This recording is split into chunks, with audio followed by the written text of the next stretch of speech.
This is an advertisement by BetterHelp. January arrives with a sense of expectation and change. But real change is rarely loud or dramatic. It's noticing what no longer needs to be there. Thoughts you keep turning over even when they're not helping. And when you live with those long enough, they can start to feel normal until you pause and see them more clearly. That's where perspective helps. Not fixing yourself, just creating space to understand what's been weighing you down. Therapy can offer that space, a clearer view of your own patterns and what's worth holding on to. BetterHelp makes starting straightforward. You answer a few questions and they match you with a qualified therapist. If it doesn't feel right, you can switch at any time. Whether you're into New Year's resolutions or not, working to better yourself is something everyone should do. And you don't even need to bulldoze your life to do it. Simply use BetterHelp. BetterHelp makes it easy to get matched online with a qualified therapist. Sign up and get 10% off at betterhelp.com/restishistory. That's betterhelp.com/restishistory.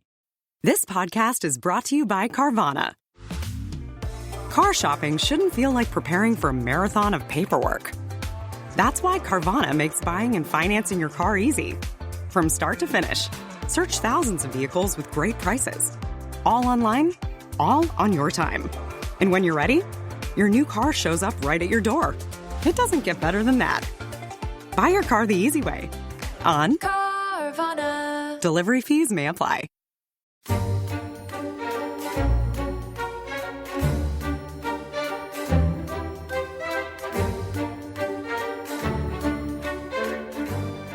Welcome to The Rest is History. It is the 3rd of January. It is the latest in our series on the 12 days of Christmas, or 13 days, which is what we're doing. And we're doing anniversaries every day. Tom chooses one, I choose one. And Tom, you're going to go first today, aren't you, with a man who I think is very close to your heart. Yes, well, featured in one of the very earliest episodes that we did on the idea of social media echoing the way that printing and the new media had been used in the Reformation. And of course, the absolute master of that was Martin Luther, the man who is often seen as the father of the Reformation. And yesterday, Dominic, we had the fateful year that saw the conquest of Granada, Columbus, the expulsion of the Jews from Spain, one of the kind of key dates, as you said, for, this is the end point of the Middle Ages. Yeah. But another obvious date would be the early 1520s, when Martin Luther really gets the Reformation going, and possibly the key moment in that, the moment that marks the point where the schism is formalized, is when Luther gets excommunicated, officially excommunicated, cast out from the Catholic Church by the Pope. And that happened on the 3rd of January, 1521. So, Tom, set the scene for us. So I think it's 1517, isn't it, that Martin Luther famously nails, or in fact probably doesn't nail, his 95 Theses to the door of that church in Wittenberg. And that's the moment that's commonly seen as sort of kickstarting the Protestant Reformation. So this is 4 years after that. And what's been happening in that what's the backstory to all this? Well, so essentially Luther has all kinds of issues that are theological and doctrinal. And they increasingly strike at the very heart of the great kind of edifice of doctrine that the Catholic Church, and specifically the papacy, kind of exists to uphold. And the question is, that has always confronted the Catholic Church throughout the Middle Ages, whenever confronted by, heretical movements, is what do you do with them? Do you try and kind of integrate them into the fabric of the church, or do you kind of expel them and try and extirpate them? And there are kind of various strategies that are adopted in the years that immediately follow Luther's kind of pronouncement, his nailing of the theses.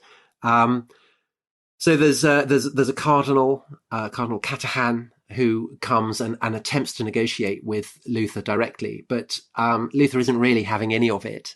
And when Luther turns his back on Catahan, goes back to Wittenberg, which is under the rule of the Elector Friedrich of Saxony, who is very, very proud of of Luther. Luther's made himself the most famous person in Europe. Wittenberg has become this kind of great center of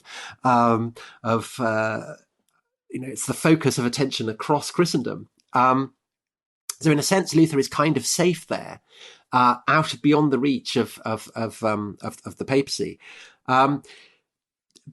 Basically, Luther has decided that, it's beyond the point of no return. It's on the 15th of June in 1520 that the Pope, who is Leo X, he issues a papal bull, which Protestants always find a very amusing phrase, but it's an official papal announcement, in which he warns Luther that, he is going to be excommunicated unless he retracts all kinds of heretical statements. Excommunication is absolutely happening. And this bull is called Exsurge Domine, Arise, O Lord. It gets issued in the summer of 1520. On the 10th of December, Luther has a copy of it, and he very, very publicly, very symbolically burns it. Yeah, doesn't he? It's this great public spectacle, isn't it? Yes. That he puts it in the fire, and a lot of shouting about Antichrist or something. There's always a lot of shouting about Antichrist. He goes to one of the three city gates of Wittenberg, and it's a kind of carrion pit. It's where people burn kind of old clothing. It's a place where you get rid of rubbish. Right. It's like basically a municipal tip, basically. It's a municipal tip. Yes, exactly. And He's gone rushing around all the libraries of Wittenberg, trying to get out books of canon law, which is the law that specifically applies to the church, and he piles them up and he chucks them on the fire, and he chucks Exsurge Domine, this papal bull that's threatening him with excommunication, on the fire as well. Wow. And there's a lot of he calls the Pope Antichrist, all that kind of stuff. He's courting excommunication. He wants it. And, sure enough, that's what he gets. And that's what he gets on this day. But Tom, I know this is a colossal topic. What's his motive? He thinks he's doing God's will. Right. And what has converted him prior to 1517? Oh, Dominic. To this? I mean, that's... Are you able to answer that in one sentence? I suppose the kind of the bedrock of the Reformation, the central challenge to the authority of the Catholic Church is Luther's idea: you don't need the superstructure of the church to provide you with salvation, that is God's gift. Yeah. And that therefore it's your personal relationship with God, it's your personal relationship with the Spirit, it's your personal relationship with Scripture that should determine your behavior as a Christian. And that so this is why he burns the books of canon law, is that he comes to see the claims of the Catholic Church to embody, that there is no salvation except through the Catholic Church, underpinned by the papacy. Mm-hmm. And that's why he comes to see the Catholic Church as a kind of monstrous distortion of Christian teaching. And it's why he sees the figure of the Pope, so not the individual popes, but the papacy, as essentially Antichrist. And, there is no question that by the standards of the Catholic Church, Luther entirely merits excommunication.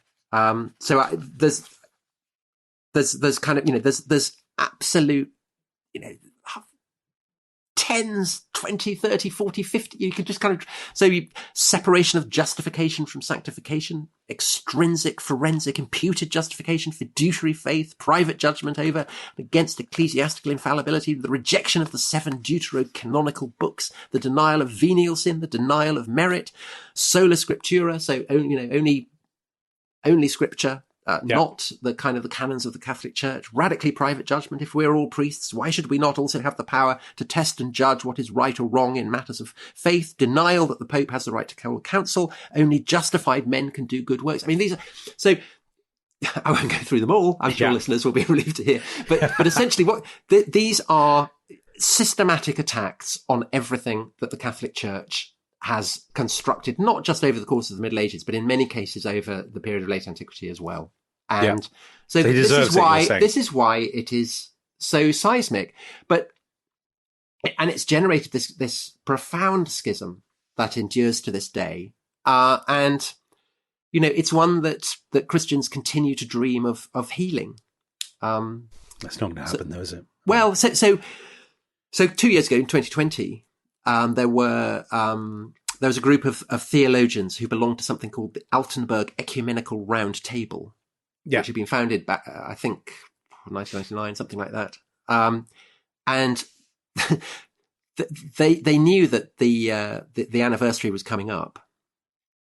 Yeah. So they said, what about a kind of quid pro quo? So that the Pope would essentially withdraw the excommunication, and the Lutheran World Federation would kind of agree that the Pope wasn't the Antichrist. And wow, wouldn't this be a kind of a good quid pro quo? That's a big concession from the Lutherans, right? I mean, well, I gather that the Lutheran World Federation doesn't have the right to speak for Lutherans in this way. Because, of course, they're all Protestants, so that's all, Yeah, so you're all using your own individual judgment. Yeah, right? use your own individual judgment, exactly. So that's kind of the problem.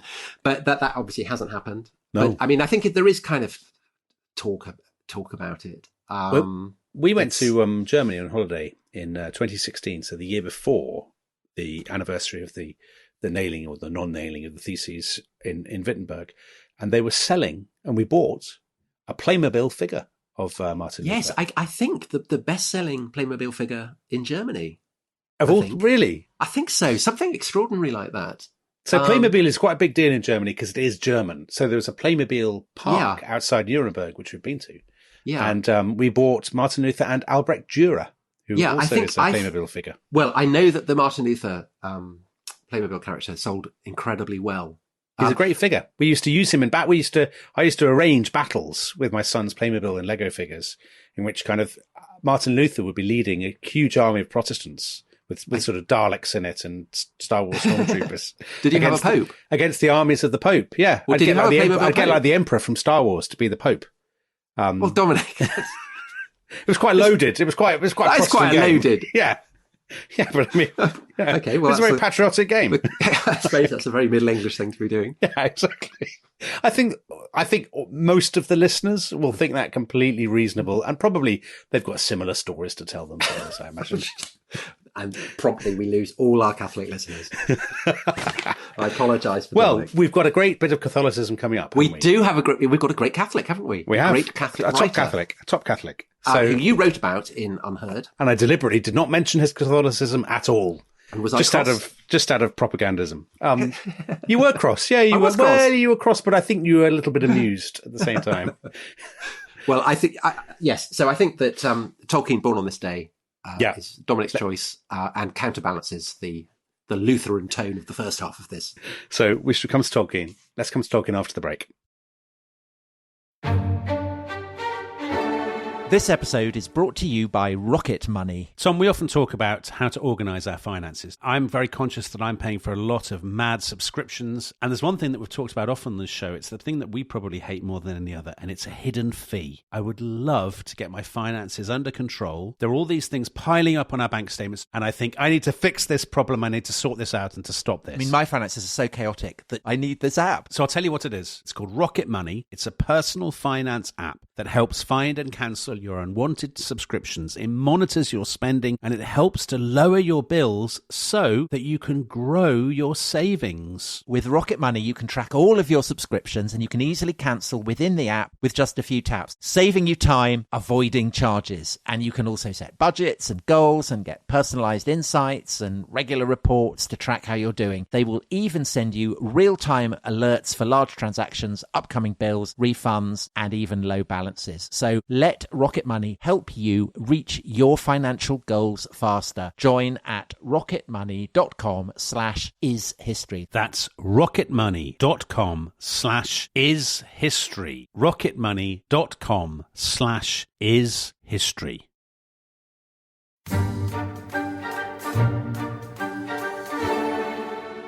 Hello, welcome back to our Protestant Catholic themed special today. We've had Luther being excommunicated in the first half, and in the second half, Dominic, it's J.R.R. Tolkien's birthday. J.R.R. Tolkien being born. So it's his birthday. It's the 3rd of January, 1892. You know where Tolkien is born, Tom? I do. Bloemfontein. Yeah. Bloemfontein in the Orange Free State, as it then was. So he's the Tolkien family for a very English writer. He's got quite a sort of exotic, German, weren't they? Yeah, they're Germans. They're from apparently they originally Fool of a Took. So the kind of the Tolk Took. Yeah. So Okay. they're from East Prussia. I did know that. Yeah, So they wouldn't be German now. They would be kind of living in a Russian enclave. that's astonishing, isn't it? So they come from near what's now Kaliningrad, but what was then Königsberg. Oh yeah, home of Kant. And it's sort of, so his earliest known ancestor is somebody called Michel Tolkien, born around 1620. And they moved to England in the early modern period at some point, and they made clocks and watches and pianos in London and Birmingham. Anyway, Arthur Tolkien, who is Tolkien's father, he was born in 1857. He was a bank manager, rather unexcitingly. Yes, the sword of fate, the ring of doom, Yeah. So, the bank statement of destiny. exactly. Well, you would, I mean, that's what would fill your mind with all this stuff if you're... It's kind of sending a bank statement, a checkbook to Galadriel or something. So he's a bank manager, and he is posted with his wife Mabel to... Which is, again, a very, it's not a... So they are not a Middle-earth posted name. to Bloemfontein by the bank, and he goes off to work in the bank. And Tolkien is born on the 3rd of January 1892, and his brother, do you know what his brother's name was? No. Hilary. Hillary. What did His he bro- become? I don't know, maybe he became a bank manager as well. He didn't write a sort of Didn't. series of fantasy novels, so Right. I think we so can there forget you go. about poor old Hilary. He was born in 1894. And basically when Tolkien, J.R.R. was 3, they basically decided to go back to England for a big visit. So his mum gets on the boat with him and his brother, and off they go. And his father has got some work to do, so he's going to follow them later. And he gets rheumatic fever. I don't actually know what that is, but It sounds bad. It's bad. And he dies before he even gets on the boat to join them. So Tolkien So- never remembered his father. So never remembered his father. So they're in England visiting his mother's family, and they basically have to stay forever. So they end up staying in Birmingham, and they stay in a place. Well, initially they live with her parents. Then in 1896, so when Tolkien is 4, they move to this village of Sarehole, and then it was a village in North Worcestershire. Now it's basically in suburban Birmingham, and you can I have visited the mill, which is the inspiration for the mill. There's a mill and there's a bog, and they're the inspiration for some of the sort of the landscapes of the Lord of the Rings. So The Shire. Tolkien, It's the Shire. exactly, it is the Shire. And then I think And then when Birmingham kind of moves in, it's the harrowing of the Shire. exactly, The Birmingham evils of swallows it up. Saruman. At exactly the moment when Tolkien is kind of a boy and then a teenager, the sort of tentacles of suburbia Mordor. and the With sort of Isengard come out. Edwardian developers are swallowing it all up. But when Tolkien is 12, so he's lost his father in South Africa. And then when he is 12, his mother dies. She's a diabetic. And in those days, diabetics, with her particular kind of diabetes, didn't generally live beyond their mid-30s. And she doesn't. So she dies. A priest, there's a Catholic priest who's very close to the family, because of course they're Catholics. Mm-hmm. He's very close to the family. He arranges for the 2 Tolkien boys to go and live with an aunt in the centre of Birmingham, basically. So if anyone's been in from the centre Shire of Birmingham, to the middle of absolutely. Mordor. They live very close in Edgbaston, very close to what is now, if you've ever driven through Birmingham, this big roundabout called the Five Ways Roundabout. But also which the is- cricket ground, of course. Yeah. Well, I don't think Tolkien was a great cricketer. No, He was a I think rugby he man, actually. He's a Was rugby he? player. So they go and live there, and they look out, and he looks out of his window, and there's factories and there's warehouses and shops and stuff. And you can absolutely see where the nostalgia comes from, where the sense of a sort of lost paradise, where the sort of horror at industry and urbanism and modernity, all of that is woven into the story of this kind of boy. Well, because when I read Lord of the Rings when I was young, none of this, I missed it all. But now course, you but read you it, would. and you completely see that it's one of the great novels. It's one of the great anti-urban novels. Yeah. It's one of the. It's a very green novel. It is. And that's a theme that I think people never noticed until probably the 70s. It's one of the great portrayals of the impacts of industrialization. It is. Absolutely it is. Absolutely it is. And it's not Mordor is industrial, isn't it? And then, of course, the scouring of the Shire scene at the end of the But Saruman is the key figure. He is, yeah, because he's fascinated by it. He's ingenious, isn't he? He's always creating machines. Fire and machines. Absolutely. And I know there are some people... Eugenics and all There'll be some people listening to this who hate Tolkien and hate The Lord of the Rings and hate the fantasy genre. And that, I think, is completely fair enough. I think there's no reason why you should like it. But even if you don't like it, it does still matter. Because it is a brilliant mirror to the concerns of the 20th century. And the fact that so many millions of people did like it tells you something about its power. But also, I would say, yeah, a mirror held up to the concerns of Catholics and Christians more generally in the 20th century. And tell us a time. Go on. I'll give you a little bit of leeway. All I would say. So I wrote about Tolkien in... By the way, just so the listeners know, as he's saying all, I would say he's kind of gearing up, and I get the sense of this colossal wedge of paper behind him that he's going to start reading.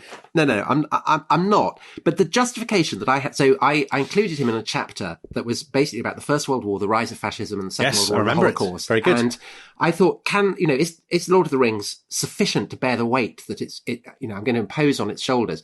I think it is, for kind of complex reasons to do with Tolkien's attitude to the Jews, to the Nazis, to the fire bombings that the RAF carried out in Germany.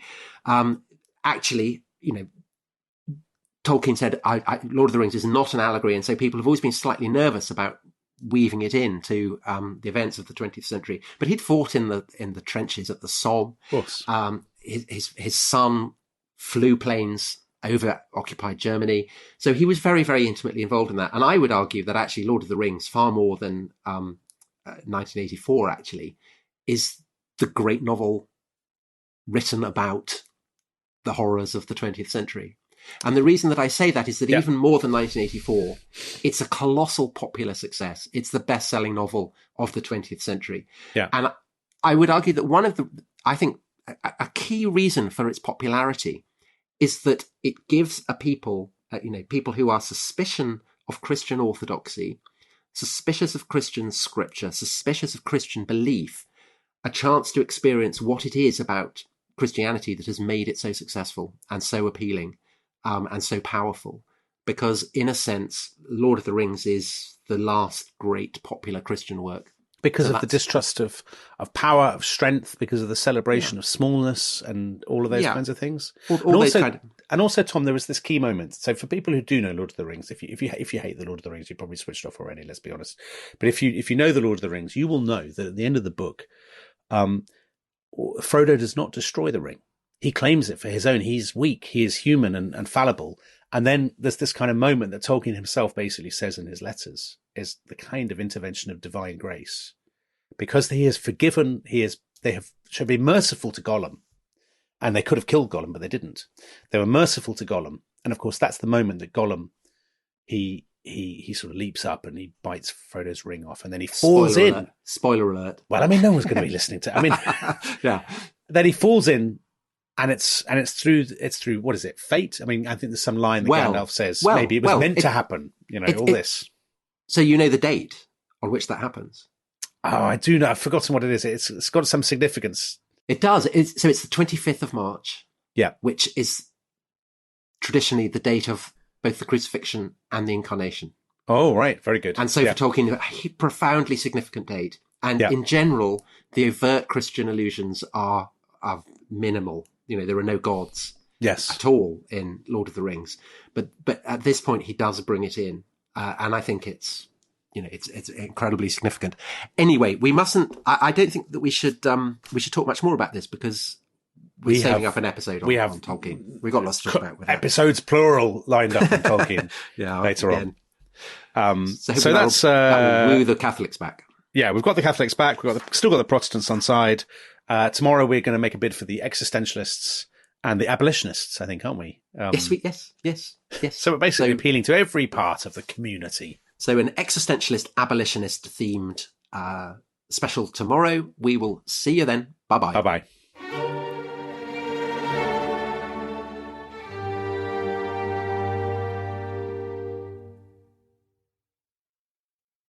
Thanks for listening to The Rest is History. For bonus episodes, early access, ad-free listening, and access to our chat community, please sign up at restishistorypod.com. That's restishistorypod.com.